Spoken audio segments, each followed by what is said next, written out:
Hi, I'm Cheraleigh Van Zanten. I'm a Miss Universe Great Britain finalist, and this is my interview with the Pageant Project.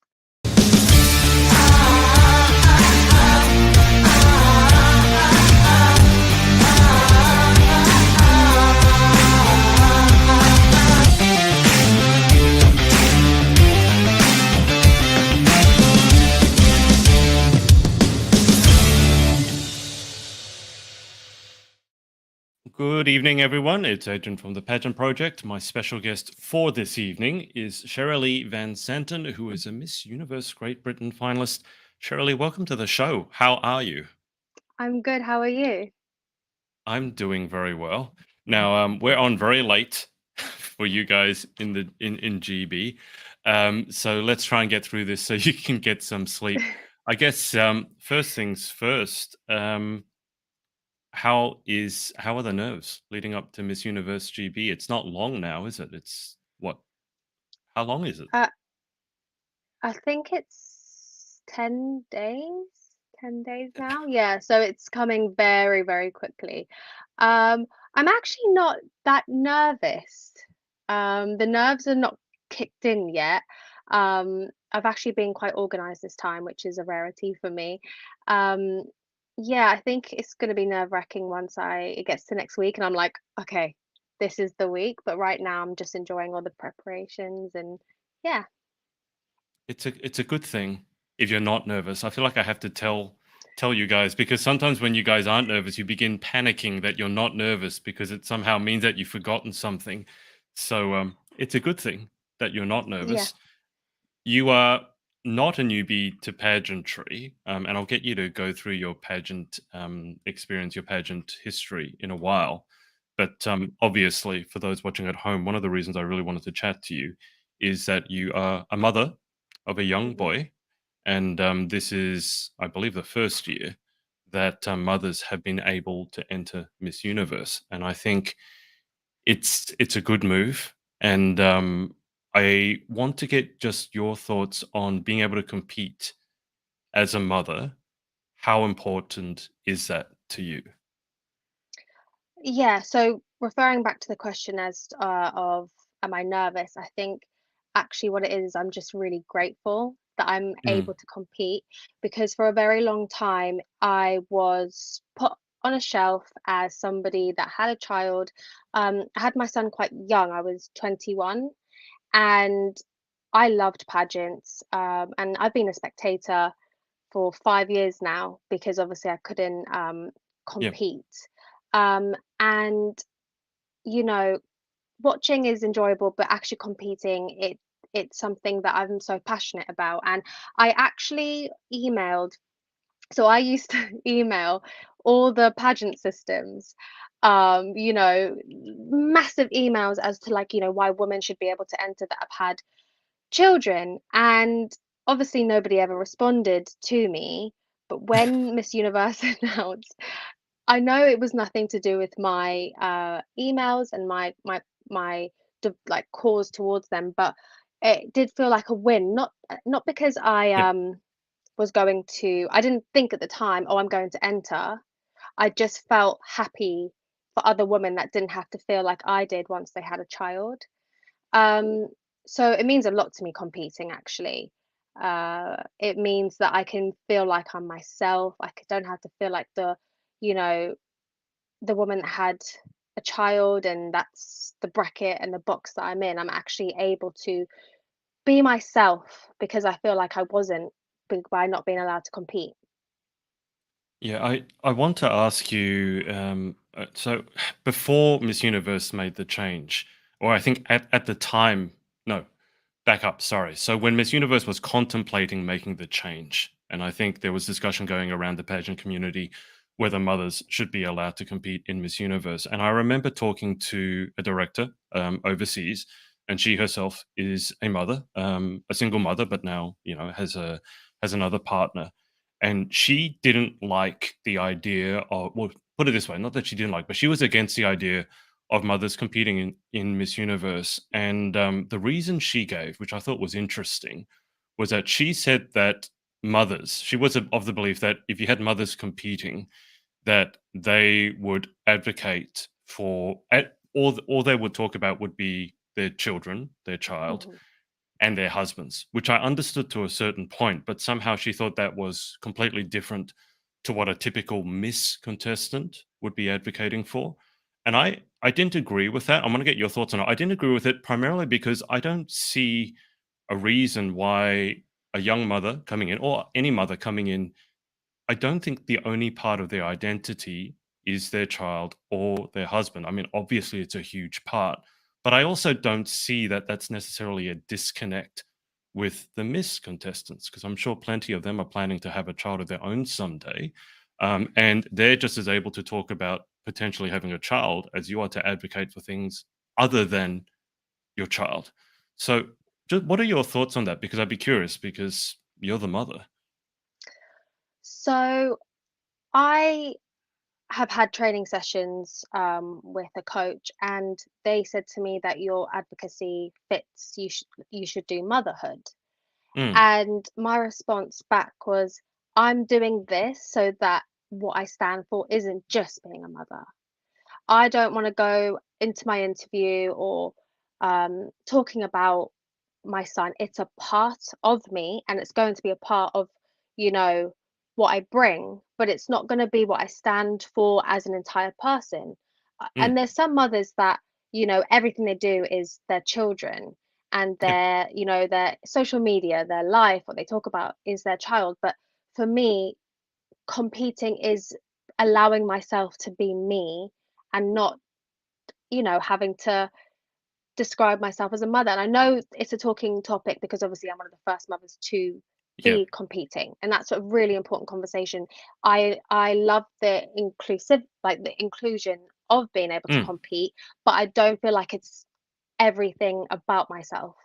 Um, I just feel like it's allowing freedom and allowing more people to take part in pageantry, but I don't think it's necessarily the only thing that we can talk about.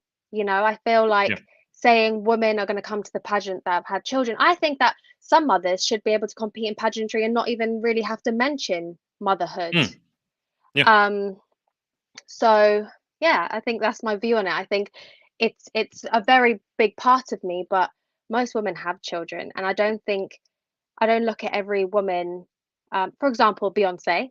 Mhm. We don't look at Beyonce and say she's a mother. She should just speak about being a mother. We look at Beyonce and we're like, she's Yeah. powerful, she's talented. We speak about all these other things. I think the last thing I think about with Beyonce is being a mother. I just feel inspired by her, but it's not all I see. And I think that's why we should be included, is because we bring a lot more to the table as well, and we can prove that. Yeah, I think we're broadly in agreement on that, because Mhm. I had the same opinion, and I think it's interesting because in pageantry there are quite a lot of, as much as we are more inclusive now, I still think there are major barriers to entry. So obviously the age being one, and then not having a child was a big one, and I think there Mhm. are still some throwbacks to, oh, you're a mother, so you have to speak about it. I mean, obviously it's an important part and it's part of who you are, but I feel like if it was men competing, it wouldn't be such of a compulsion, like, oh, you have to talk about your child. I think it's Mm. because you're a mother. And obviously, there's a novelty of it in the sense that this is the first time that Universe is allowing young mothers to compete. But I I think it was the rules as well. The rules were not anti-woman. I think they were anti-experienced women. Um, mm, you couldn't, I mean, the age used to be much lower, and you couldn't have had been pregnant. They yeah, wanted someone clean, pure, 18, 19, young. And really, I actually think the modern day woman is a lot more than that. And that's why I think mothers should be included. well, I think when those rules first came into play, the world was a very different place as well. And I think there Oh, were yeah. different expectations as to gender equality and things like that. And I think some of those, the hangabouts, some of the restrictions, I think they're well out of date. I think, for example, the universe cutoff, and I don't want to get in hot water here, but it's 28, I believe. Like a lot of pageants cut off the miss section at 28. And my question has always been, why 28? As in, what happens when you turn 29 on that day that suddenly makes you unfit to compete? I would understand it more if it was 30, But the other thing, Yeah. to your point, being against experience, because I've always felt, and I'm by no means 21, so maybe this plays into it, but I've always felt that as a human being gains more experience, as they go through more, they actually become more of a role model because they have more Hmm. experience to make decisions and to tell the younger people watching or looking up to you, hey, I've been through this and this is what happened, or hey, I've been through that. So what's your take on that? Because I see experience as a net positive.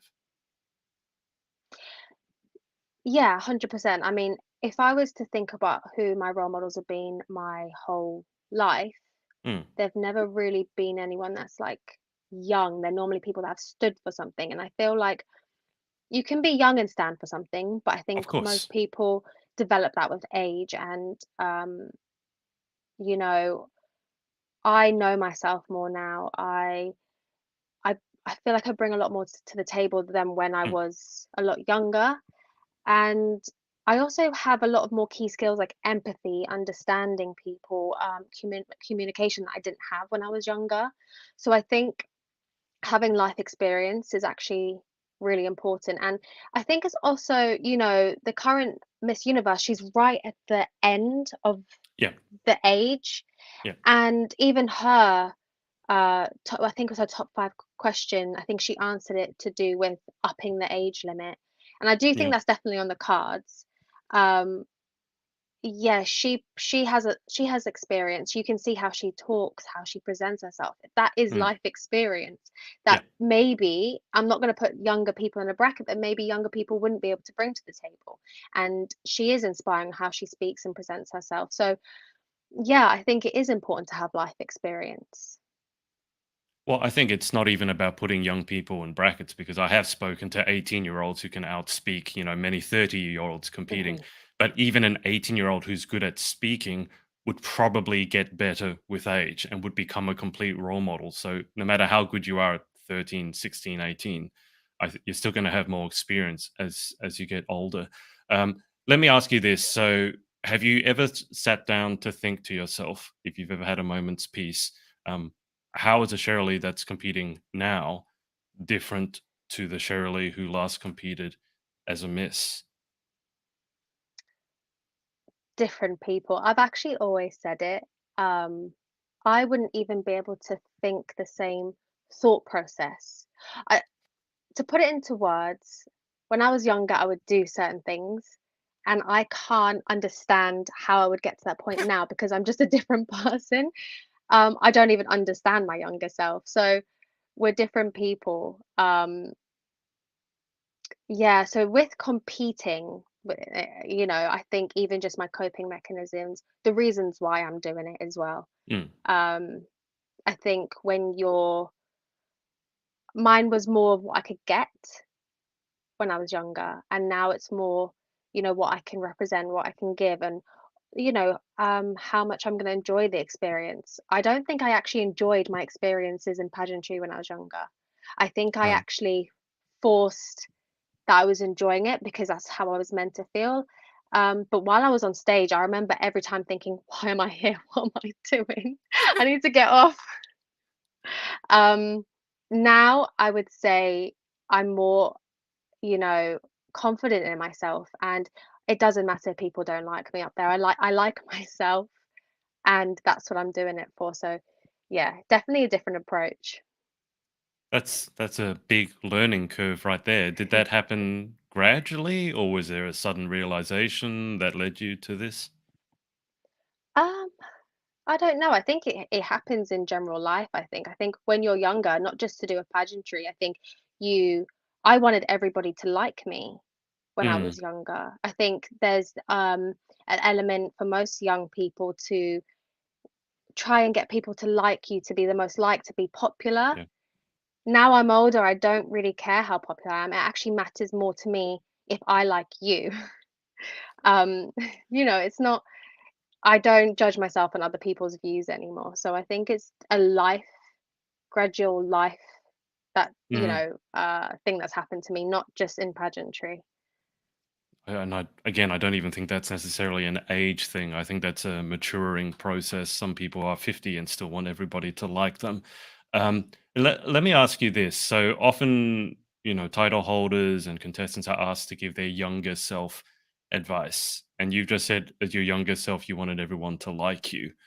But do you think there would have been any way that you could have spoken to your younger self, any magic words you could have said that would have gotten her to stop valuing other people's opinions? Because in some ways, I feel it's just a process. You have to go through it, realize it doesn't work, and then you come out the other side and go, you know what? I'm going to start living life for myself. Yeah, I think when I was younger, I tried so hard for people to like me.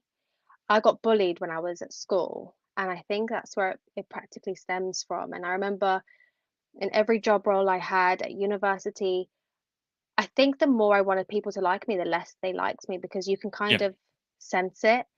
yeah, And it it just was it's just a lack of confidence. And I would just say to my younger self, probably, like what I said, it's about if you like them, because at the end of the day, you have to sit there with yourself. You spend the most time with yourself, It's learning to like yourself more than other people liking you. And it's not important. I've had so many I think when you're in school, because I came from a small village, I always thought these are the people that are going to be in my life forever. And I realized I've had so many different stages in my life, so many different groups of people come and go, that I think it's really important not to hinder who you are just for other people.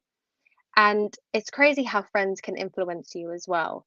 You yeah. know, you you at one point, there's like I remember being like emo and having the hair and the piercings. And then I was doing pageants, and then it was like glam and lots Yeah. of makeup and dresses, and there's just so many different switches that happen, that it's more about finding yourself, not finding other people. I'm trying to envisage the emo stage. Were you into the music? I can't remember how long ago, but it was the Evanescence stage, and everyone was goth Oh, and emo. yes. And you, how emo did you go? I'm just curious. So like the black hair, the makeup. You Yeah. said piercings. Yeah, I had black hair. I would just wear, I mean, people used to say I looked like Wednesday Addams. So pale black hair, eyeliner. I had my nose pierced. Oh no, don't remind me. I'm having mental breakdown. Just remembering. That's we don't have to surface that in my life. I think it's just it strikes me because you're talking continually about your younger self, but you're only 26. You're hardly Mm, old by any stretch of the imagination. But life is not really lived in years, is it? It's lived in experiences. And I yeah. mean, I've got your bio here, and from the sounds of it, you've been through a lot, you've lived through a lot. Frankly, you've survived a lot.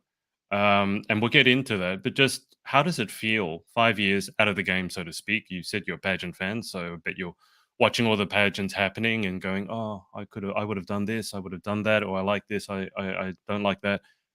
How does it feel strapping the heels back on, so to speak, after 5 years? Well, I did actually compete in the Miss Great Britain uh pageant 2 years ago. I think it was two or Right. 3 years ago. They allowed mothers the whole time. They didn't have that. That wasn't a rule, but it wasn't really a system that I didn't enjoy the experience. It didn't Okay. resonate with me. It wasn't my system. Sure. Um, so yeah, I think being back in a pageant that I actually am enjoying and feeling myself, and it's just I actually feel more myself, and I feel really happy. And normally in the past I would feel very stressed and quite a lot of negative emotions at this point in the Mhm. um pageant, because this is like go time and there's a lot of stress. But I've been getting my sleep, and I've been sleeping like a baby. I have not really been that stressed, and I think it's actually just that I'm enjoying the process, and I'm just grateful to be here. And yeah, I just feel like myself, and it feels like an achievement already. Normally I feel like Mm. I've gone to compete and I never really come away with anything as such, but I'm going to come away with being one of two women competing for the first time ever in the new rule changes. So Yeah. a win's a win. Absolutely. Have you spoken to the other mother? I'm sorry, I don't know who the other mother is, but have you spoken to her and just sort of touch base to compare notes? I haven't actually. She doesn't really speak much in the group chat, and I haven't really been speaking to anybody individually. But I also feel like she's got a baby. I think he's 2, and I have a Different stage. 5-year-old. Yeah, So very it's different stage. I was gonna message her and say, "Oh, are you bringing your son?" And then I thought to Mm, myself, it wouldn't matter because they're not the same age, so it would be yeah. different battles.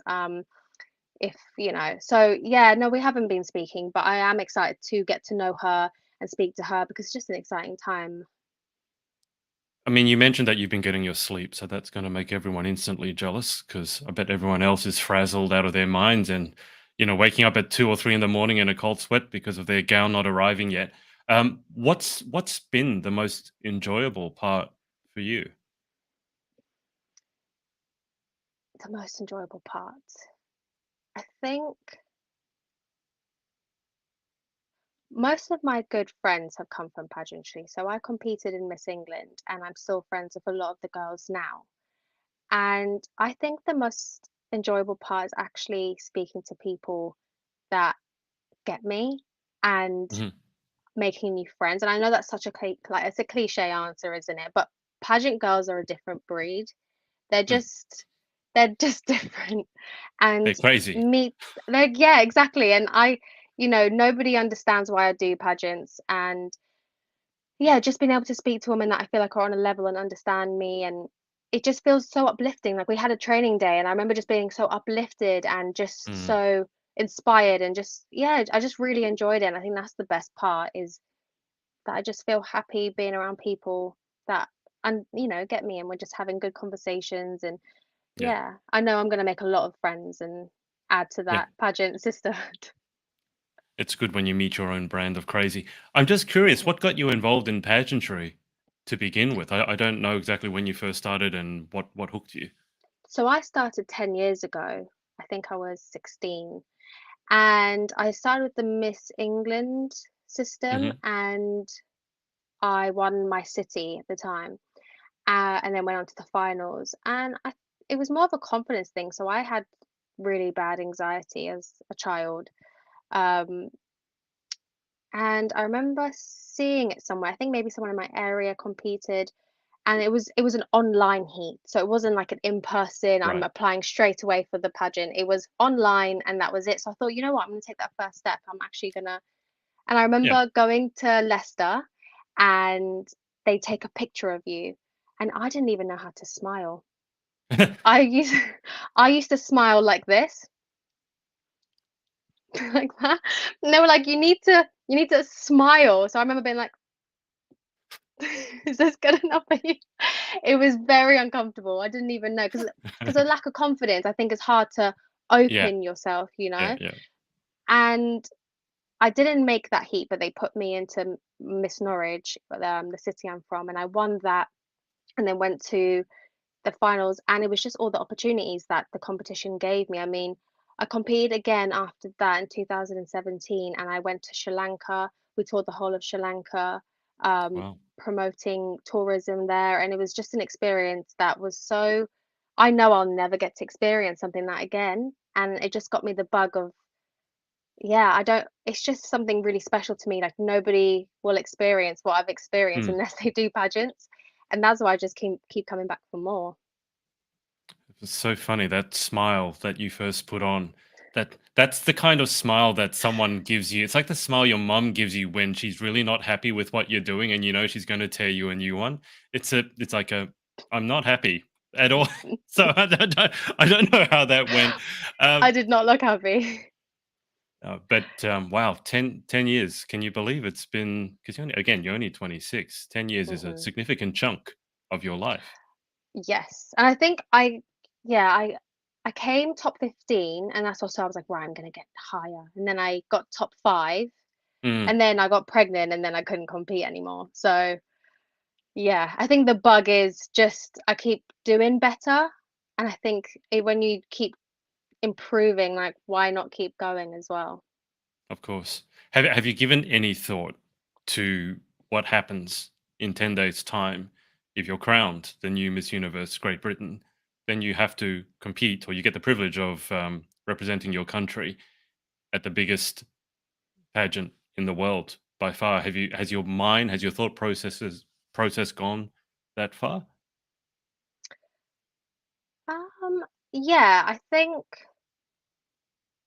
it doesn't really frighten me as such. I think it would have. I think it's just while competing, I have kind of my thought process is I'm going to Miss Universe. It's not that I'm going Mm, to Miss Universe Great Britain. I'm training as if I'm going to Miss Universe. So I feel like if I was to win, it would just be that I've been training for that, you know. yeah, Um, Before my brain limited me to think it was just England. That's, you know, yeah. if I can make top five, I'm happy. But I'm trying to gain the confidence and just kind of have in my head, I'm going to Miss Universe already. So hopefully that would make me less nervous, but I can't promise that I'm not going to be like, oh my God, what have I done? It's good to know at some stage you might be panicking because you seem so calm, which I think is a very good sign, by the way. But most people at this stage, they're a bunch of nerds, and you certainly seem quietly calm and confident in yourself. And I think it comes from knowing yourself, doesn't it? Yeah. Oh yeah, I think I've gone into pageants and I've thought, what's the best thing I can say for people to like me? And like I say with my mindset now, it doesn't matter. It really doesn't matter. So yeah, I think it's actually just that I'm myself. That is truly where confidence stems from. I always wondered where confident people, and I mean, I am not the most confident person in the world, but I'm surely a lot better. And I think that just does just come from not Yeah. caring. And my mum always said that to me. She's like, one day you'll not care anymore. Trust me, it happened to me. And I was like, no, I'm gonna be anxious forever. That's one of the things that's why I asked you the question earlier about what advice would you give your younger self? Because sometimes parents give us that advice, and Oh we yeah, just we never listen to it. It doesn't, and as you get older, you start wanting to give that advice to your children, and they don't listen to it, and that frustrates you. But then you go, well, I never listened to it from my parents, and I found hmm my way through, one way or another.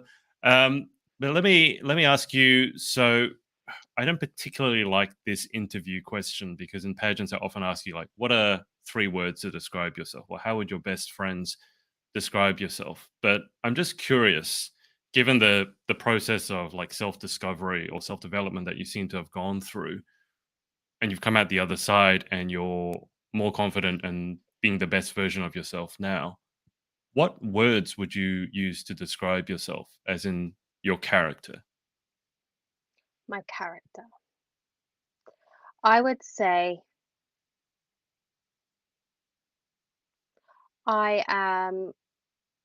I'm a clown. I'm a class clown. So I'd say I'm funny. I don't take life too seriously. And probably excited. Like, is it excitable? Excited? Yeah. I just I'm always I'm an excited person. So when you meet me, I'm like blah, blah, blah, blah, blah, blah, blah, blah, blah, blah, blah, and sometimes I have to stop myself and go, hang on a minute. I'm talking too much. Do you want to speak? I So think being able yeah. to speak is good in pageantry. So I wouldn't have expected the clown response. In what ways? I don't need you to show this, but in what ways are you funny? I just I it's like mum jokes, so I guess it's Mom jokes. yeah. I love a one-liner. I love a I do. one-liner. So Yeah. it's almost like that British Oh, dry the British humor. humor. Yeah. See, I love that Y- kind of humor. Whenever Yeah, there's the American version of a TV show and the UK version, I've always preferred the UK version because the American was always more slapstick and over the top, and yeah, everyone's got catchphrases. But the UK shows for me were always where it's at. Are mum jokes the same as dad jokes? yeah, That really definitely. I was gonna, I was gonna, cringe-worthy. I was gonna say they're worse, but no, dad jokes are pretty bad. Um, I think I'm funny, but it tends to be I make a joke and then it's like you've done Awkward it silence. again. Yeah, mum joke, good one. Oh dear. Do you have a favorite mum joke? No, it's normally so like if somebody says something, it's like an innuendo kind of thing, you know. I would It's say I'm quite witty and quick. Mhm. So I think I am. So it normally just comes off the back of something. Yeah, I get that. It's more an in the moment thing rather than a stand-up slapstick Yeah. routine. I don't have any knock knock jokes. No. Oh God, not jokes. No, I'm just curious because dad jokes at the moment, they're all the rage, or they have been on TikTok. There are all these channels about dad jokes, and they just sit around a campfire having a beer, and they tell these horrific, just so cringeworthy jokes. But I've not seen, and some of them are actually quite funny. I'm ashamed to say, but I've not seen the mum version of that. So I'm just curious. I want to look up mum jokes. I'd say it's the same. I mean, I would say my longest Instagram page that I followed is, I think it's called The Dad Jokes, because Oh, they just get me. dear So me. yeah, that's probably where I Um, get them from. Let me ask you outside of pageantry. So there's a lot here. I've got your bio in front of me. There's a lot that you're passionate about, a lot that you do. So why don't we take it from the top? Because I've got like a few paragraphs here. Now, you've got your skin clinic, which is the Skin Lab Norwich. I hope I'm pronouncing that correctly. And I remember watching your interview with Noki, our current Miss Universe GB, and she commented on your skin. And I do have to say, that I was thinking exactly the same thing.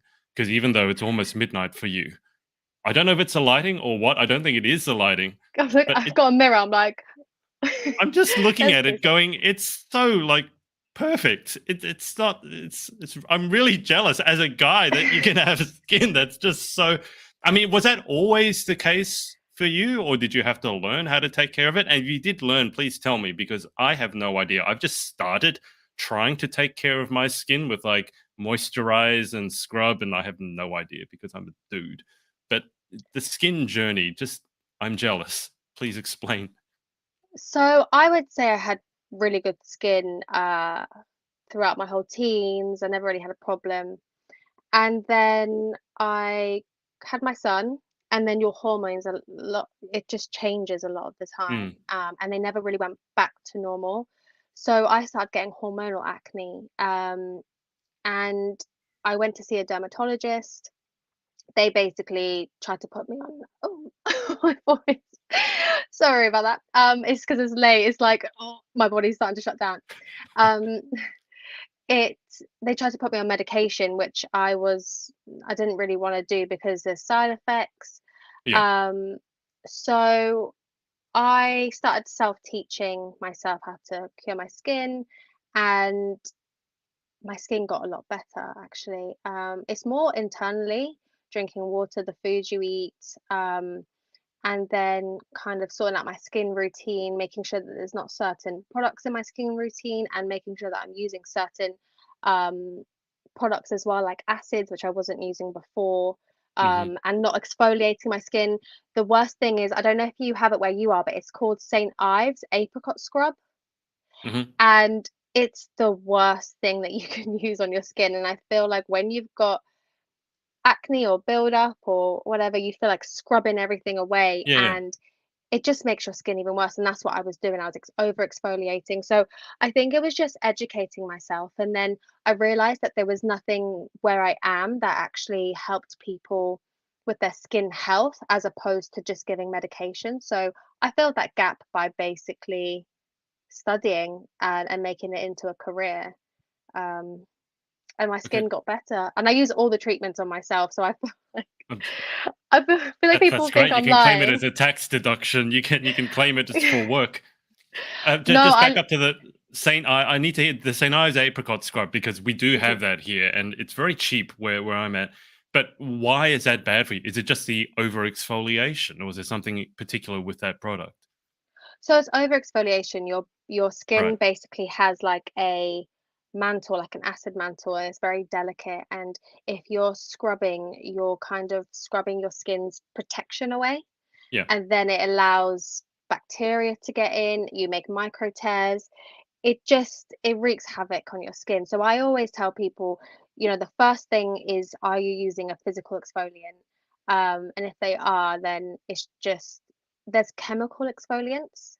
Yeah. So glycolic acid, salicylic acid, mandelic acid. All basically they're four different skin types, and it's Yeah, better to just incorporate a exfoliator that's chemical, that instead of literally creating micro tears for bacteria. It makes me cringe because yeah, I can it, see that. I mean, I yeah, will say I have no idea what you're talking about. It makes perfect sense. I did study chemistry, all the acids. I know what they are, but because it's funny when I first started exfoliating, um, I it, I did feel like unless it was literally sandpaper, that it wasn't really doing anything. I felt like I was doing a hmm better job the rougher the product was. And right now I'm using, I guess, what you called a physical exfoliator, in that in it's got like rough granules. Is that what you mean? So when you put it yeah, on, it's got like little bumps in it. So you're saying that creates the micro tears, and allows bacteria in, but I'd be better off hmm going with a chemical exfoliator. yes, yeah, a chemical exfoliator. Also, if people want to use exfoliation, it's better to just get a cloth, a Yeah, face cloth, heat it up, steam it a little bit, put it on, and then just gently use that to wash your right. face. That is exfoliation. That's where it needs to stop. That's fine. Anything above that is just tearing your face. So face cloths is still exfoliation. If you feel like if your face is extra dirty and you Yeah, need yeah. exfoliation, face cloth and a bit of soap works wonders. You don't need to be tearing your face apart with a scrub. I feel like I should be paying for this advice. It's like a Um, consultation now. it is. I did interview now Miss Global Australia, and she works. I can't even remember exactly where she works, but she was giving me some advice as well. But this is the first one where it's sort of more in depth, and I'm fascinated. I now want to go and get a face towel. And I could talk about this all day, actually. I think people actually get annoyed with me. I'm like, what skincare are you using? What's your moisturizer? What's the ingredients? They'll tell me, and then I'm sat there Googling it. I'm like, oh no, you shouldn't use that. That's drying. Let's sort this out. I love that though. I love people who are stupidly passionate about one like area, and it gets to the point where they do annoy other people. Like I'm like, I was a tennis coach, so I'm like that with tennis. Like I can tell you about all the rackets, the balance, the different types of strings, the balls, what you should be doing, what you should not be doing. And my best friend who I play tennis with, he basically just, yeah, that's great, just tell me what to do. Yeah. And it does get to that point. I mean, how often does the skin conversation come up? I mean, like if you're around your girlfriends, I have to imagine they're asking about skin. No, I mean, doesn't it just come up and then you get to cut loose a bit? I actually find that people try and tell me. I feel like beauty is something that people think they know the most Yes. in. So Yeah. I'll get a lot of, oh, I use this product and I use this. And I'm like, oh, that's not good. They're like, no, no, no, it works for me. So yeah. And they try to prove me wrong. I feel like they're trying to prove me wrong. So I'm just like, that's great. If it works for you, let's just stick to that. But a lot of people do ask me for advice, and I'm sat there writing like I'm doing consultations. So I'm like, okay, do you your face twice a day? Do you double cleanse? Okay, well, let's double cleanse. Um, yeah, a lot of the times, my mum as well and my sisters, they'll be asking me. They're like, "Oh, I've got this breakout," or actually my partner as well. He's one of the worst for it. He's always telling me. He's always coming into my room and using all my. What's this one for? And I'm like, that's hair gel. That's not for your face. It is quite scary when you first start using products and you have all these tubes on your bench top. I'm sure you're more used to it than I am, but one day I was very close to putting toothpaste on my face because all the tubes kind of look the same, and I just had, oh, that's a Sensodyne whitening toothpaste. Better not put that on my skin. I don't That's know if gonna that's ever burn. Yeah. happened to you. Um, I do find it very funny when people try to tell people what they should do. I've had, Yeah. again, similar experience with tennis where hmm people were telling me what they should be using and who's the best and how many they want. And do you have to bite your tongue at all? Oh yes. That's definitely a skill I've learned as well recently. I used to be Yeah, one of these people with a comeback. So it'd be like, that no, makes no, it no, worse. you're telling me. I'm gonna tell you. Now I just go, that's so great. I'm happy that works for you. While I'm twitching, trying to stop myself. I do understand that. If I mean, obviously, having interviewed a lot of pageant contestants, I know one of the big things is acne, and then particularly afterwards, even after the acne gone, is the acne scarring.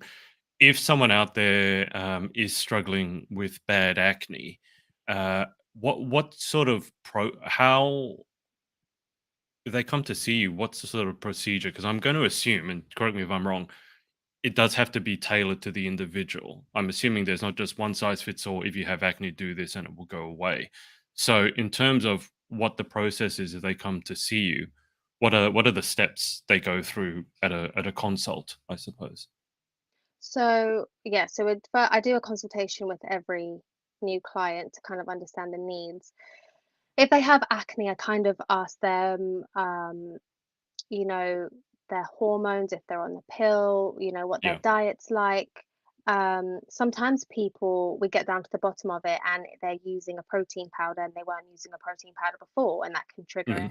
Sometimes it's that they're going through stress and they've got, it's really hard actually, because if somebody is stressed, then I have to say, don't don't Don't be be stressed. stressed. I love Let's that try and advice. meditate. Yeah. And it's just awful.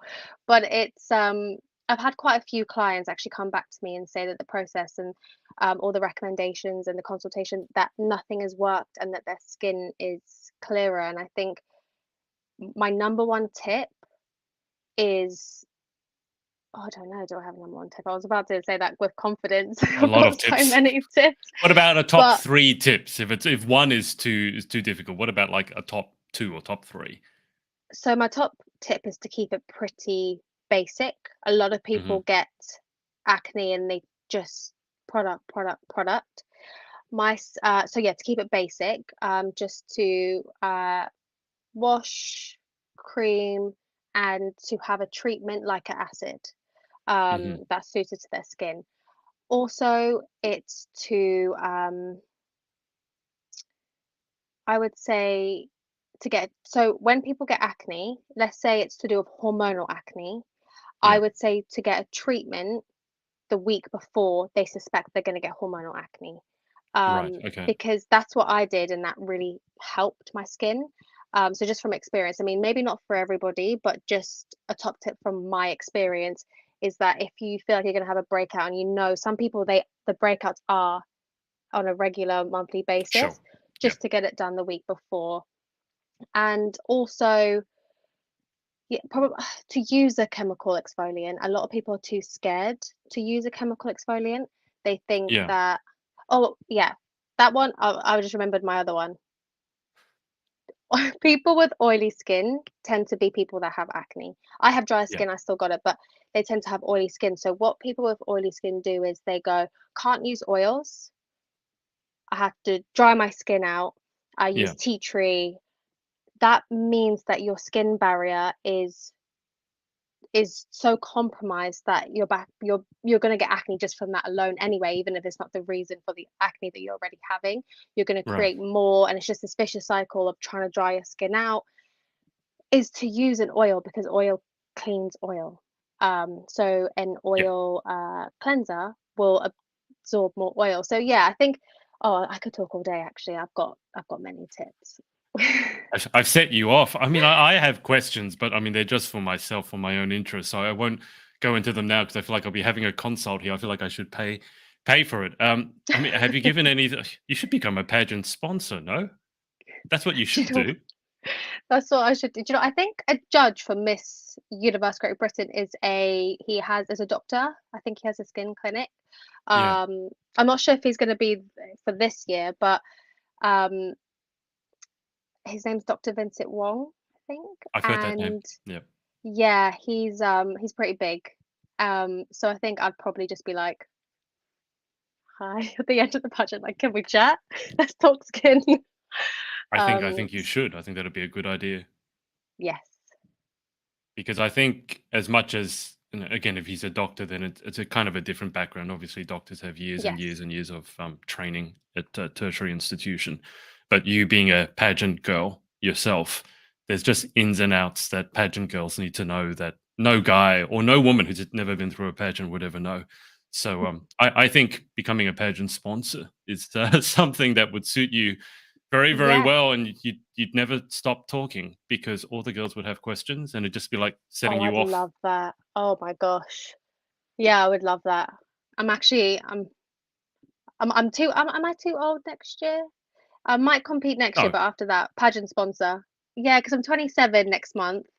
So I think that the cutoff is 27 or 28. So yeah, after next year, pageant sponsor, that's it. That's my route to stay in here. I'm not leaving. so we can't get rid of you. I mean, look, but the way it's going, I'm sure at some point the age limit for these pageants is going to go up again. I mean, I think it was initially like 21 and then 25. Now it's 28. I think it's only a matter of time before people realize, hey, there's not a big difference, especially in this day and age, between a 28-year-old and a 29-year-old. Might as well No. boost it up. Do you know what I'm also finding with my generation is we look like I mean, I don't know how. I might, some people say You I look don't old, some people say I look look young. like you don't look like a No. mother. I was saying this to my best friend because I was saying I was excited to interview you because you're one of the first mothers to get to compete, Yeah. and I did say it because when people think I think in a certain way they go, oh, the age limit's there because you look too old and you're Yeah. you're boring and you can't move and you're geriatric, and I'm like, have you seen some of these, like my podcast co-host Danielle Latimer? This is a perfect example. She's like, I don't want to, I mean, she's told us how it's like she'll be turning 35 this year. She doesn't look like that. And you don't look like your age either. So I think Yeah, I feel like the generation, everyone is just staying young as well. It's like am I a millennium? I think I'm a millennium. That we're just youthful. I That's can't it. remember the. Well, I think you guys are But much. I think one of the things with social media is that I think you guys are probably a lot better because you said you educated yourself by going on the internet. I think you hmm guys know a lot more about what health is in general, how to stay yeah, healthy, how important it is to hydrate, for example, and all that information is much easier to get. Like it's almost impossible to turn it off. So I think if you're better at taking care of your health and your skin when you're younger, I got to imagine it's like compound interest. It pays off big time when you get 30 or 40. And then obviously some of it's genetics. But I think looking after your skin, I mean, I know you're in the UK, so you don't have any sun. But over here, for example, in Australia, where there's sun all the time, just putting on a good SPF. And that's something that I really hated as a kid because I'm one of the oily skin people that you mentioned. yeah. And I hate it at that stage. We didn't have all the different brands of sunscreen. It basically was this big one, came in a tub, and I said it's like mayonnaise. You know when you put it on hmm and it just stays there like a lump and you just go Yeah. And they ghostly normally white? left like you could see like a white cast and it just Yeah, wouldn't blend in. And I'd like Casper the Ghost. yeah, no, SPF has come a long way since then. And yeah, I think people are looking younger because there are more, they're just woke. I think that's the term young people They've been use, awoken. woke. Yes, they've been Yeah, awoken. I think people are taking more care of themselves than they were Yeah. before, especially with food and Mm. learning about how food affects us. And yeah, and SPF. I don't really think people really wore SPF. I feel like it's a No. new, it's especially in England. I can imagine Australia is different, Yeah. but well, I was born in South Africa, so I feel like because obviously that's a hot country, my parents did teach me about SPF, and I have always worn it.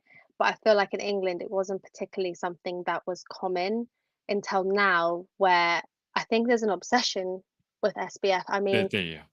yeah, there's so many different types, and that's another thing I'm obsessed with SPFs. I mean, I have so many.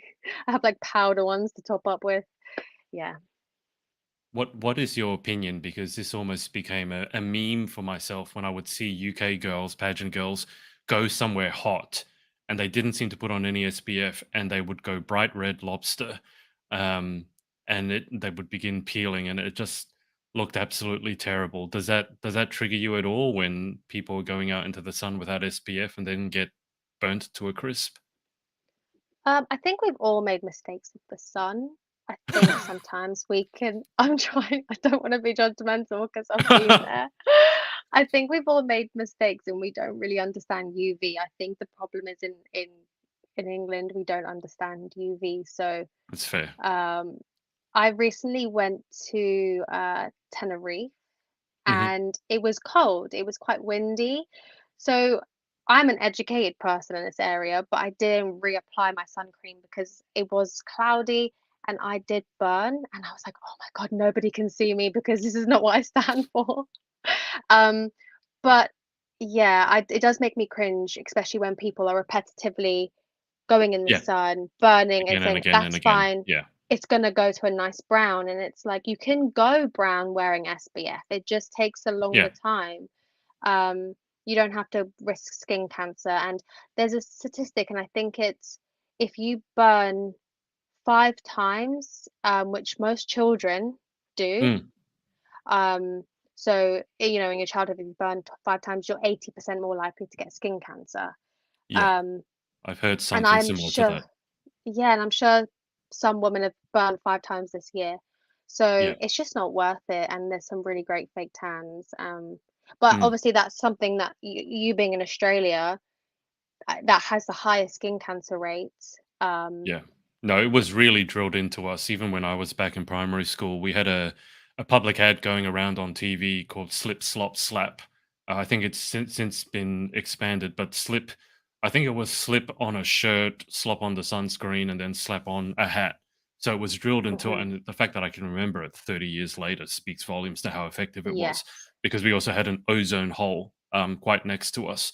So in Australia, it's drilled into us. We know how to handle the heat, but I'm hopeless when it comes to dealing with the cold. For example, I don't know what to do when there's an ice yeah, storm or a snowstorm. So there's no judgment there. I mean, you guys in the UK, obviously, you rarely get to see sun compared to somewhere like South Africa. So yeah. people burning, I can understand that, because I do stupid things in the snow that I shouldn't do, but you don't know because you're just excited to see the snow.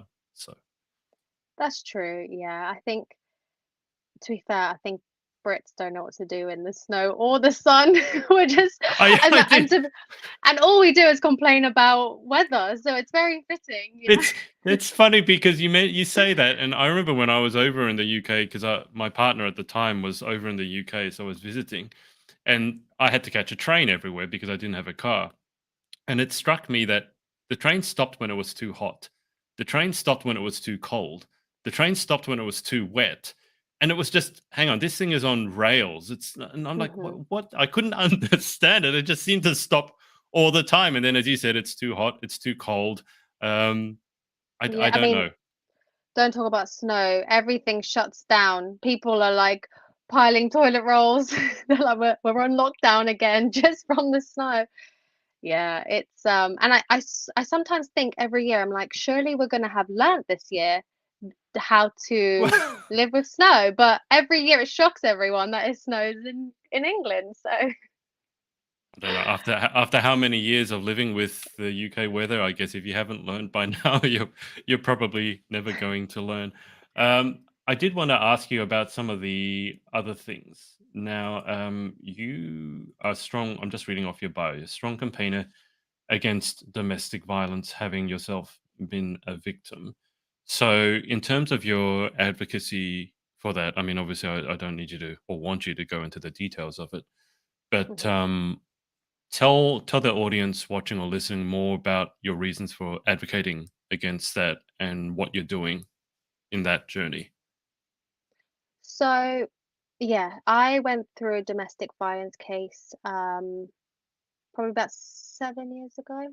And where I was lucky, not lucky, you can't really be lucky in that situation, Mm, but where it was different for me is mine actually went to court.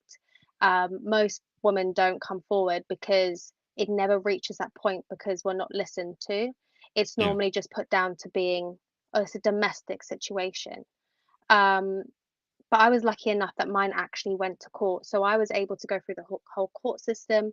And as much as the abuse was hard, I would say the court system and going through and sticking through that was even harder. My confidence was so low.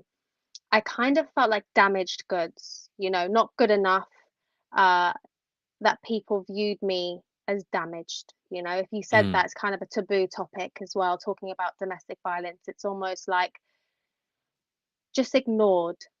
yeah. So I was actually on a video call with uh Paula, the director, and there was a few girls, and she did her introduction to herself. Mm, Um, my take on entering Miss Universe is because I've got a business and I'm a mother and all mm, these things about me, but never to do with domestic violence. And Paula actually started speaking and gave an introduction to herself, and she actually spoke about a situation in her life to do with domestic violence that affected her. And listening to her, it was just really, I'd never really heard anybody speak so openly, and mm. how it actually made me feel not better, but it just, I could relate to somebody, and also the vulnerability. And I started thinking it over, and I was thinking, I need to stop hiding from what's happened to me and thinking that I'm not worth this and that. And actually, there's girls out there that have gone through domestic violence that probably would need somebody to speak to that can represent, young, I feel like young women don't come forward, Yeah, particularly as well. yeah, And successful people. I wouldn't grant myself successful, but I would say that a lot of people wouldn't think that that would happen to me. sure. Um, so yeah, I feel like after Paula was talking, I started talking to my mom, my partner, and I was like, I actually can speak about this now. Before I couldn't speak about any of the happenings to me. No one Mm, actually knew what happened. And I was just, yeah, this. And I was like, oh my God, I can talk about it. And I feel like once you get to that place, you can help people. And yeah, it is a hard subject to talk about, and it is, I don't want to ever speak about like this this abuse happened, and this is something that like, yeah, the actual ins and outs of what happened. of course. But Yeah. being someone who's got their case to court, that didn't give up, that bothered the police, that kept, Mm, pushing and pushing and pushing, and actually got listened to, I think is really important to help. So I've been working with a local charity recently, and I've also been making donations and collections, and just really pushing for representation and change into a subject that's just hushed and quiet. yeah, Um, yeah, I think a lot of people advocate for domestic abuse, but then normally the people that have gone through it are too scared to say, hey, like, I've experienced it and I'm actually a confident woman. I'm actually achieving things still. I'm not mm, broken. I actually have taken life skill from it, which is a positive thing and yeah, can help other women. yeah. The analogy that comes to mind is that when you break a bone, in your body, which I've never done, but if you break a bone and then it heals, that actually becomes the strongest part in the bone is where it healed Does over. it? Yeah, and I think there's also this lovely Japanese art where you take a broken plate that you've had in your family for years and years, but you glue it back together with this gold glue, and Yeah. the whole point of it is that you can see like the hole, but that it's cracked, like it's not perfect. And I really love the symbolism of that. And I that banner that you can see behind me, that's actually a book I wrote about women who'd been through trauma, and one of them actually was two of them were severe domestic violence cases. One actually in South Africa, and I'll never forget. She said because I was interviewing her on video to turn it into a documentary, and her partner at the time pulled out a gun and shot at her head, and it just happened it happened to miss, and it went past her ear and embedded in the drywall behind her. But she thought at that moment that was when she was going to die, and she had a young daughter there. But it was really striking to me that one of the girls said, "You don't want to go to court because at some level she still loved him." And also, there's this expectation once you go to court that it is going to come out in the open. And sometimes it seems it's just easier to keep it quiet, um, which I guess in that case means the perpetrator is never brought to justice. But just from the legal side of it, how difficult? I mean, did you want to go to court, and then how difficult? What was the court process like? Because I've been in court once. I wouldn't wish it on my worst enemy. Like that's why I still have a thing about lawyers to this day. But did you want to go to court? And then what was the actual process like? So originally, I went to court after we had split up. So Mhm. I didn't leave and then go to court. It was quite a few months, and I just wanted it to stop. I really empathize. Women are told, if he was abusing you, why not just leave? Just Yeah. leave. Why didn't you Yeah. just leave? But the sad truth is that the abuse tends to get worse Mm. once you leave. I had threats made to me if I was to leave, get back with me or I'll do this, get back with me or I'll do this. And I stuck by, I truly thought that if I stayed, I would lose my life. And attempts were made, and I just had to get out of that situation. And I had, because I left, I had probably some of the worst things ever happened to me because I left. And I think a lot of women get scared and Mm. they go back, messages to friends, Mm. family. Um, yeah, I even got banned from going out clubbing in because he owned nightclubs. So I got banned from all the nightlife in my whole city, and I was like 19. I couldn't go out. I couldn't go to a bar with my friends. I was just cut off. Wow. Um, Yeah. I was scared walking down the street. Sometimes women will think to themselves, "What's the point? I can just stay." And at that time, you do also love the person, even though they're doing these bad Yeah. things to you as Yeah. well. So yeah, I would say leaving, especially when you have children. Like I didn't have a child, but if I had a child, like they use children against you. And Mm.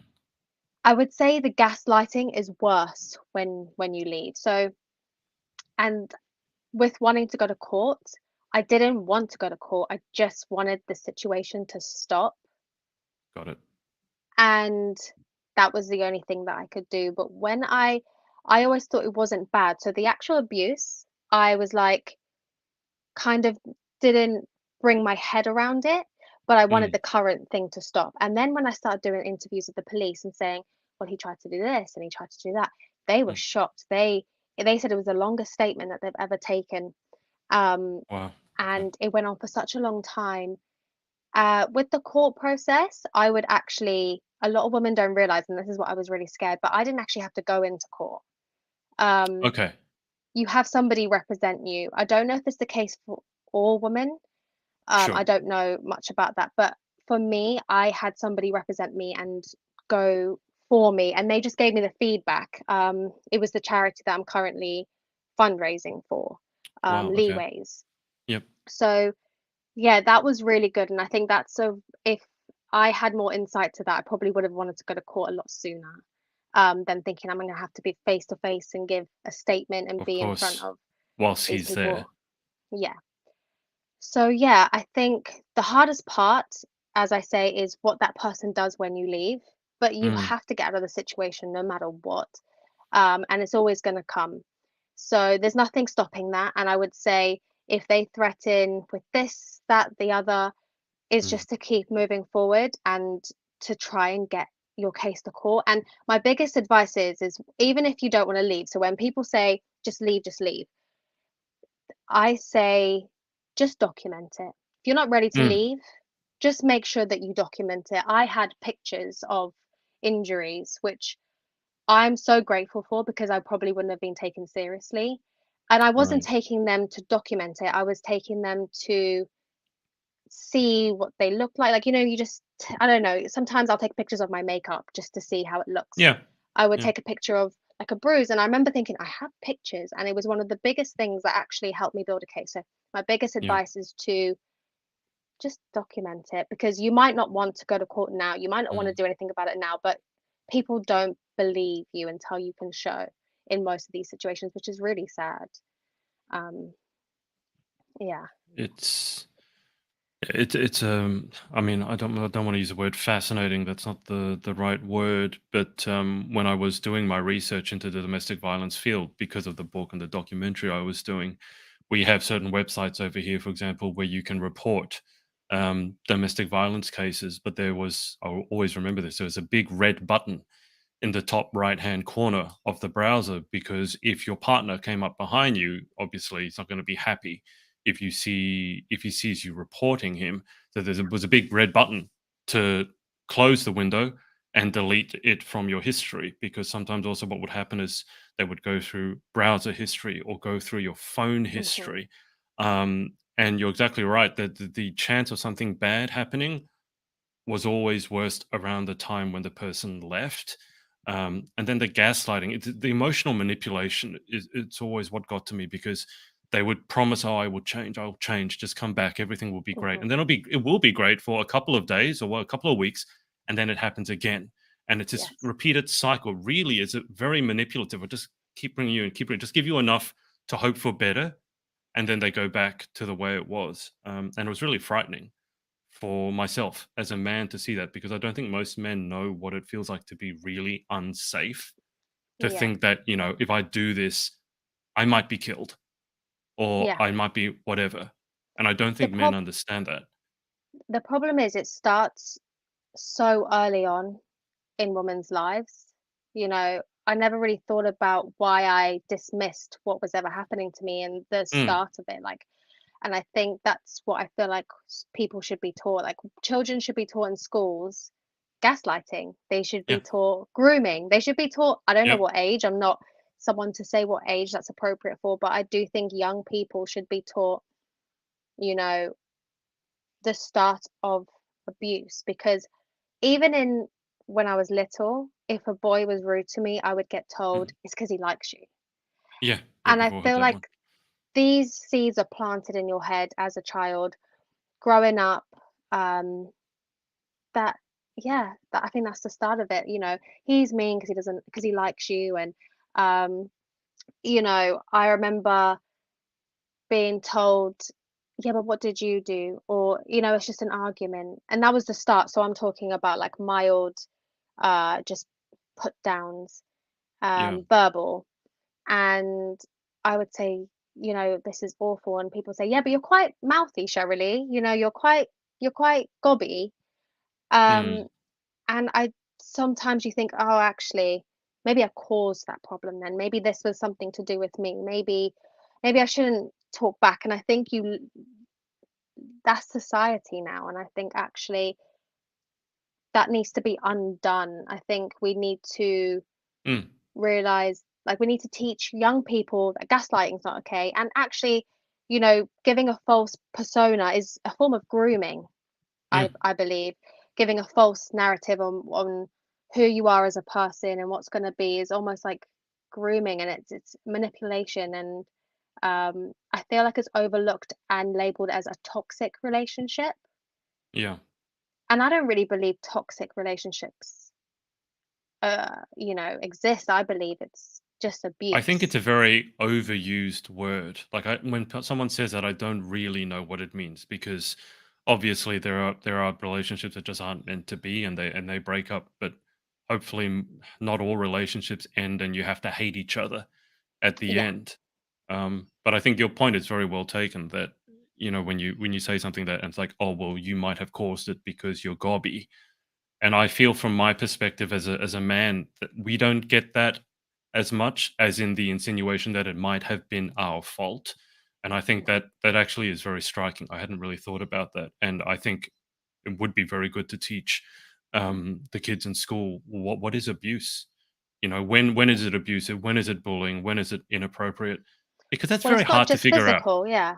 Yeah, it's not No. just physical. We think of abuse, we think, it's physical, but when I spoke of my abuse, I spoke of physical abuse, Mm. and I didn't actually realize that there were mental abuse, etc. So it's Oh kind yeah. of realizing actually this is a bigger picture, and actually if I had known, if I had been educated and I could have seen the Mm. gaslighting and the toxic relationship from the beginning, I would have Yeah. realized that it's not toxic, it's just abuse, and it's going to get worse from there most likely because Yeah. humans, they push and push, they see what barrier. So like children, you see how far you can take it. I took it here, I Mm. can take it here. Okay. And that's just Mm. what happens. It just keeps on going. It never gets Yeah. better.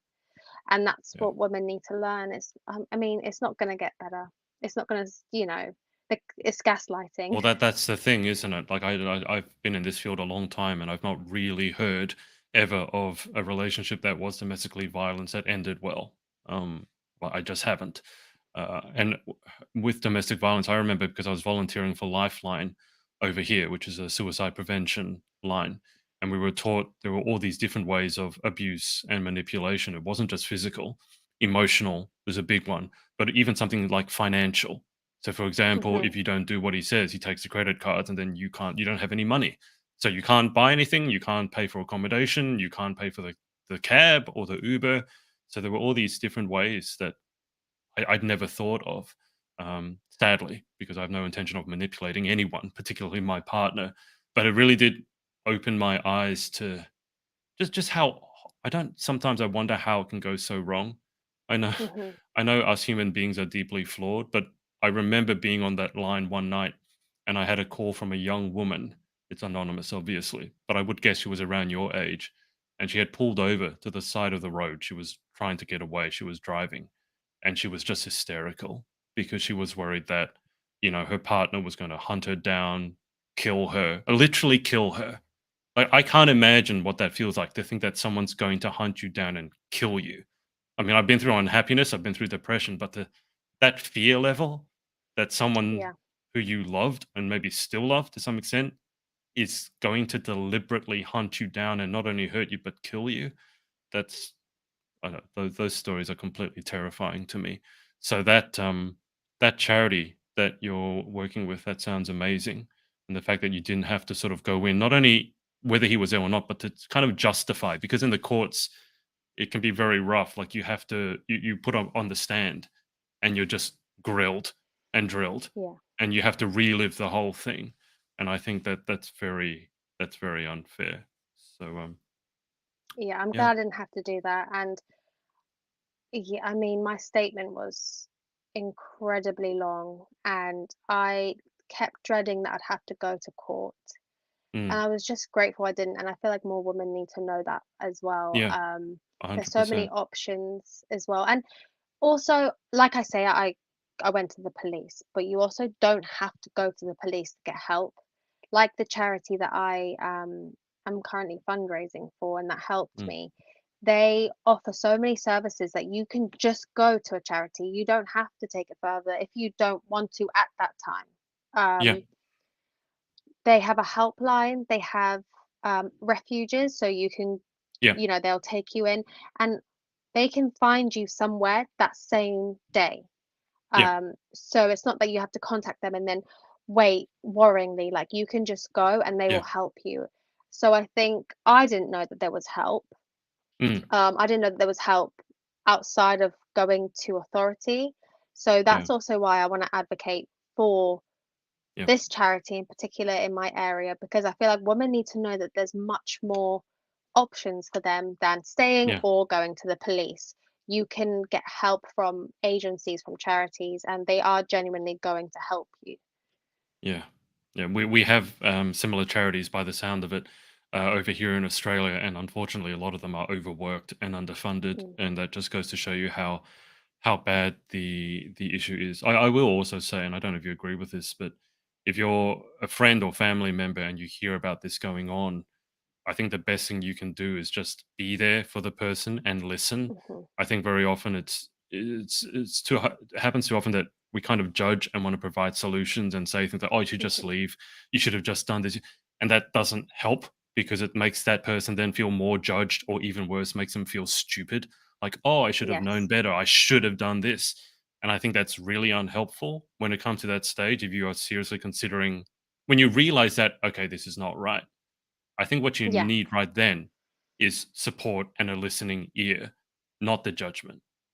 Well, that's what my platform is called. It's called "Why Don't You Just Leave?" Because I think that was the most belittling question I'd ever been asked, and it could actually make people go back to the person abusing them. Yeah, Um, so that that statement, "Why don't you just leave?" is such a strong statement that I feel like it's something that needs to be repeated as what not to say. yeah, And yeah, I've been on both ends. I've been somebody that's been abused, and my friends had to be there for me. And I mm, felt like because we were all so young, I didn't get um, I didn't get supported enough or the right way. And I've had my friends, my best friends that I've been friends with for the last, my whole life, that were there for me. And one of them turned around to me and said, "I'm so sorry that I didn't do more, but we were so mm, young and I didn't understand what was going on." And she would just say to me, "Just leave," and I would go back every single time. So yeah, but then I've also been on the other side where my friend, after was getting abused. Mm. And I was so triggered by it that I actually went to her mum, and her mum then went to the police, and I was talking to the police behind her back, and I was giving them evidence, and I was making sure that this got taken seriously and it's not what she wanted. And that Yeah. ended a 20-year friendship because I thought I was doing the right thing. It's really difficult, isn't it? Like Yeah. you just can't do it without the person's permission, and it may not be what Hmm. they want, and we can't make decisions for No. other people. That's the one thing that I've learned, I think, over the years is you might think you know what's best for this person, but it's not your place to make that judgment, and that can be really difficult because you can just Yeah. see people will have to learn in their own time, even though you've had the lived experience. But Yeah. I think it, because I wished somebody did more for me. Um, I wish more was done for me, but I don't think I wished what I did on I me. don't think you would have wished someone would have done it without you wanting it though. That's a Exactly. distinction. You wanted more to be Yes. done, but Hmm. you wouldn't want it to have been done to you. So Yes. it's a very fine, and then obviously what you did came from a good place Yeah. because you care for the person and you don't want them to go through it. But it's just, as I said, us It's humans hard. can get tangled up so Yeah. badly And that's why there sometimes. needs to be more education on what is the best way to support people. Mm, Because like we've just, spoken about, this two different spectrums and two different wrongs and or yeah. lots of different wrongs, but the right way is support and knowing how to support from a Mm. judgmental point of view as well. Um, yeah. Well, I personally would really like to see the charities or the organizations that help in these situations get a lot more publicity. Yes. You know, we talk about skin cancer and breast cancer and things like that, and people now know what to do within limits. Um, but I think most people don't know what to do if they end up in a domestically violent relationship because it's not really spoken about because it's not an attractive topic. It's not polite conversation, let's put it that way, but it's very necessary. So, or what was the name of the charity that you're working with again? So it's called Leeways. Um, Leeways. it's specific to my area, Norfolk, so it's quite they do a lot of work here, and Mm, yeah, that it's really good to know that you're not contacting maybe a larger company. I think it's nice to have these smaller charities that are yeah, more in your, not home, but they're on local. your doorstep. Yeah. Yeah, I think it would be good to put a list of those sorts of organizations together. Um, just And crossed my mind there. do you know what was making me feel really sad? So I went shopping to get donations, and I'm Mm, actually struggling with donations at the minute. I've had a few people donate, but I need a lot more. mm, And I think it's because people don't really know what to donate. Even though there's a mm, list, it's hard yeah, to imagine it. So I went shopping to get a few ideas to be able to post it and say, we need this, this, and this. And I was buying things like, I don't razors and mm, toothbrushes and mm-hmm, toothpaste and children's toys, and mm-hmm, it's children's books. yep, And it's just things that you take for granted, that these people in these refuges are going to be so yep, grateful to have something that helps them build a better life, and especially the children's toys. Like, it got me really sad actually. A friend of mine, when they were younger, had their mum was getting abused. As a child, they had to leave their home, and they could only bring one toy. They were told bring one thing. And as a child, you have lots of all these like yeah, toys or favorite yeah, books, yeah, favorite clothes, favorite jumper, whatever, and you can only bring one thing. And I think it's really sad to then probably go to a refuge in this empty room and there be nothing there. So I I really want to get as many toys as I can, because I think as a child, that's probably one of the most important things to you, is your yes. favorite things. So I want to get collect some more favorite things for them to have in these places, just to make it feel a bit better for leaving their stuff at home. Yeah. There was an organization over here called the Beauty Bank. You just reminded me, where they would collect donations and put together almost like a little backpack and then send it to organizations that were refuges. So women who were going through domestically violent, often with child, and they would go to these places. And as you said, it's a very probably cold, sterile room. And in these backpacks or these bags would be soap, razors, sanitary product, all those sorts of things that when you have to leave your home in the blink of an eye, you don't realize that you need them. And that organization was doing really great work. Unfortunately, it went under. But it sounds like you're trying to do something similar in terms of putting together these bags or these backpacks um, and send them to the refugees. I will say one of the things that they did collect was actually skin products. And at the time, I was thinking, like, hang on, you just left your home, your life's up in upheaval. Why would you want skin products? But then one of the women who received the product, she was so thankful for it because it was the first time she felt like someone had actually cared for her.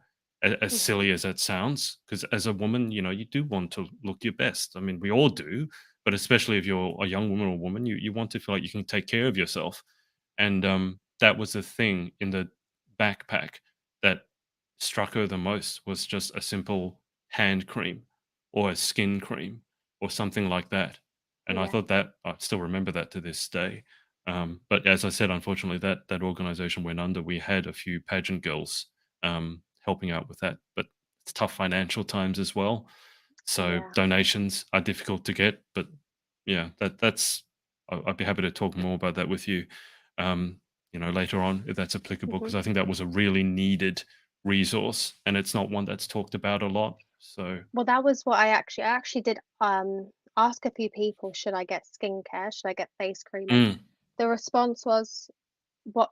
No, you need just the essentials. You can buy more shower yeah, gel, you can buy more nappies. And yeah, actually what you said has kind of struck a thought in myself, which is I feel like when you leave your home and you have to go on mm, these places, if your routine was skincare, having that little bit of skincare to self carry care, on yeah. yourself, yeah, for you, probably is worth a lot more than, you know, a Well, razor, maybe. you're thankful for everything, but Yes. to each their own. And that's why it's like there's no point me judging it. It's the woman who went through it who found that part the most Hmm. moving. Maybe not the most useful, but that's not always what we should be judging it by. It's like what makes you emotionally feel like actually I can make it through this. And if it's a skin cream, if it's a hand cream, I've got no judgment on that because, whatever it takes to help you get through that incredibly difficult time, do it. So I would Hmm. say, every person is different. For some people, it might be the nappies. For some people, it might be the sanitary products. It could be the razor. But for this woman, it was the skin cream, and Her it was a face nice cream. one as well. It wasn't like a $5 bargain bin. No. It was a bespoke one, and that just made her feel like somebody out there cares. A complete stranger out there cares, and that could make the difference between someone taking their own life or not. Because when you Hmm. go through that, I got to imagine like you feel like no one cares. Absolutely no one cares. The person I put all the trust in the world doesn't care. So I'm useless, or as you said, damaged goods. And Hmm. just at that moment, to feel that a complete stranger out there cares for you, that can make a huge difference. So I say, I think you're onto a good thing. Do you? And maybe they don't use everything in the bag. Doesn't matter. They That's might not go, the point. face cream. What do I need this for? Exactly. Exactly. I But the mean, thought was there. yeah. I mean, if your bag is probably be 80% skin products, and maybe with a whole, I'd, do you know what? If I received a tube of face cream, I'd be like, I'd bawl my eyes out. I'd be like, oh my God. Oh, as long as you're not looking at it going, "Oh my god, it's a physical exfoliator. No, I'm not going to use this. Everybody Saint hates me. Ives. It's Yeah. terrible." We shouldn't joke about it, but it's No, those sorts of things are. Yeah, I think they need more visibility because 100%. it's not something that's talked about enough. And I get that it's uncomfortable, but I don't think that means that we shouldn't talk about it. Shirley, it's getting very late for you, so I do want to let you go. But just before we get to the final 10 that we can zip through, is there anyone you'd like to give a shout out to for supporting you along your journey? Um, I would, my whole family, to be honest, have been supportive. I think I truly have a pageant mum and dad. They've been supporting me for 10 years now, and they, even though I never win, and also when I came top 5 in Miss England, my top 5 question was the worst. And I'm so happy they're still supporting me, even though, still believing in me when I make mistakes. And my partner is also a fully committed pageant partner. It's now got to the point where I'm like, this dress, no, that doesn't look nice on your neckline. We're not going to go for that one. It's Ooh. like a full commitment. No, yellow, it'll wash you out. Stick to the pink. He's fully committed into everything. So I'm just grateful to have a good support system as well. I just want to say I love that because I see a lot of pageant partners that just turn up and they don't show any interest and they're just, oh, I'm there because I have to be. But I made a TikTok and it was about pageant partners. I said, if you could go the extra mile and actually show that you care, that might be a good thing rather than just tolerating it.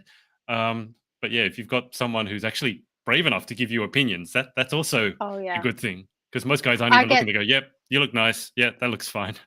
I'll get texts throughout the pageant assuming I have my phone, and it's like, okay, that walk, bit slow. Pick up the pace. It's full. And I appreciate it. I think sometimes as a woman, you're like, what do you know? But it's Exactly. nice for people. I mean, I actually think the people that care about you the most are the ones that are just brutally honest. And I'm grateful to have a lot of Mm. brutally honest people, even though I might not think it at the time. Yeah, that I'm in complete agreement with you. There's no point just, tiptoeing around it. If I've got snot coming out of my nose, tell me. Don't let me go because you were worried just tell me. I'd appreciate it. Um, 100%. okay, let's zip through these final 10 and then you can get some much needed shut eye. Number 1, what is your favorite word? Favorite word? Favorite word. Oh, SPF. Is that a word? Sure. What is your least favorite word? Moist. Oh, that one. I like watching people who really can't say it without this sort of grimace on their face, like you just had. Like you literally can't say it with a straight face. Okay, Yes, no, it's not a great word. okay. Number 3 in life, what gets you excited or what turns you on? Um, I would say, uh, yes, does it have to be one word? No, Being out of my comfort zone. Challenges. sounds good. What about what turns you off? Um, Negative energy. Number 5, what sound or noise do you love? Um, what sound? The ringing on the oven because it means my food's ready.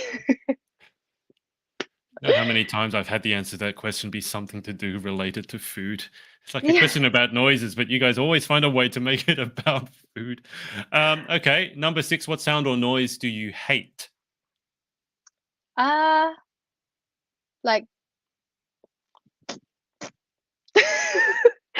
when you get something like a balloon, that's it, and it goes like that noise, yeah. The squeaky Oh no. sound? Yeah, anything just Oh, okay. oh no, actually I've got it. I've got it. It's when somebody keeps tapping, tapping, tap, tap, tap, tap, tap, tap. The worst. When, Anything when, tapping. you, when you were Nothing doing this, came. I couldn't quite hear the sound, and I thought you were referencing like slime sort of fart noises. Okay. Probably. I mean that is not a good one too. Number 7, if you could have any one superpower, what would you pick and why? Um, to fly. I'm sick of paying Any for flights. Aren't we all? Number 8, what job or occupation other than your own would you most like to attempt? Uh, I would like to be a TV presenter, a children's TV presenter. Very nice. What about what job would you definitely not like to attempt? Uh, the job that I trained for at university, which is a vet. I would not want to go into there, hence why I'm not doing it. That's a strange one. You trained for it and then you really didn't want to do it. What happened there? I went to uni and I dropped out. I realized that studying veterinary medicine was probably the most depressing for my character. I always say to be a vet, you have to kind of not dislike animals, but you can't love them as much as I do because it's just Mm, going to break your heart and you will have depression. yeah. No, it's one of the highest suicide like professions. And I did Yes. interview someone who was working as a vet nurse, but she was young. She was only 21 and she'd already had to basically give it up because she couldn't Yeah. what people were doing to their animals, like not just ones that you have to put down, but like the abuse. Oh, Hmm. it was terrible. Final question: if heaven exists, what would you like to hear God say when you arrive at the pearly gates? Well, what would I like to hear him say? When you arrive, hopefully, at heaven. I think just arriving. That's it. You're here. That's it. I didn't go to the other side. I'm a good person. Yeah, yeah. I don't have to send you back down. You've come to the ring. Well, Cheraleigh, that's about it. Thank you so much for coming on. Thank you for having me. It's been a really good chat as well, which is nice. Definitely good to be able to have such an open conversation. It's not so formal as well. Yeah, it's been good. Thank you for having me on here. No, absolutely. I really enjoy it. Really enjoyed it. And I say that because I'm looking at the time and you're close to the longest interview I've ever had. So it was was my intent to let you go early, but I did tell you that I am someone that can just keep on talking. I guess it's I can imagine you're the same, so it was just it could go on forever. well, when it's something I'm interested about, when it's something I'm not interested in, I'm not the best person to have around because I have a big difficulty feigning interest. But all the topics you talked about, skincare, unusually for me, I'm actually really interested in at the moment because I'm looking at it myself. But then obviously the other stuff as well, particularly the domestic violence stuff, really need Yeah. to do better, I think, as a society to phase that out. And then obviously first time universe is accepting mothers. So Hmm. all good. Yeah. Well, I'll keep you on the line for just a second whilst I hang out with the audience. So thanks to everyone for watching, and we will speak to you next time. Bye for now. Hey, thanks so much for watching. Sorority Access is now open. So if you'd like to join an amazing group of women and learn how to be the most powerful, confident, and impactful queen possible, head to thepageantsorority.com. I'll see you there and see you in the next video.